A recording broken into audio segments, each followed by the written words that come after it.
Hey guys, welcome back to Health 110. It's hard to believe that by the time this chapter will already be March. The semester's flying by.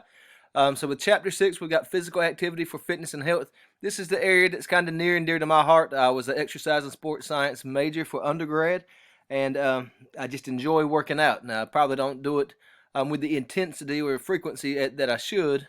I probably work out 3 to 5 days a week. I try to at least work out 5 days a week, actually. There's just so many benefits from physical activity. So beyond strengthening your body, it helps with weight management. It helps control body composition.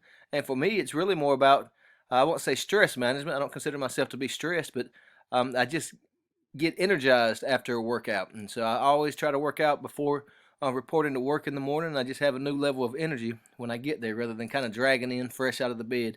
And so there's so many benefits to including regular physical activity in your lifestyle. And so I want to be clear though, physical activity, and I use the word working out, um, that doesn't necessarily mean structured exercise. Physical activity really is any movement that's burning calories. Now, by the name of this chapter, physical activity for fitness, we tend to think more of structured or intentional routines to improve our areas of fitness and overall health. Okay, the chapter does a great job of just kind of overviewing this particular content. We've got two pretty cool videos. This intro video that I'm shooting now, your PowerPoint, your lab, and your quiz. Guys, I'll remind you each week, be sure to monitor your checklist bar, and if you're missing something, you just simply click here and it'll show you what you're missing, and make sure that you're making up those quizzes to get those grades up.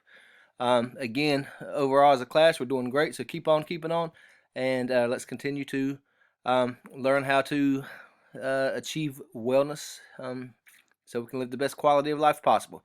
All right, guys, have a great week. I hope you're enjoying your snow days, and let me know if you have any questions. Take care.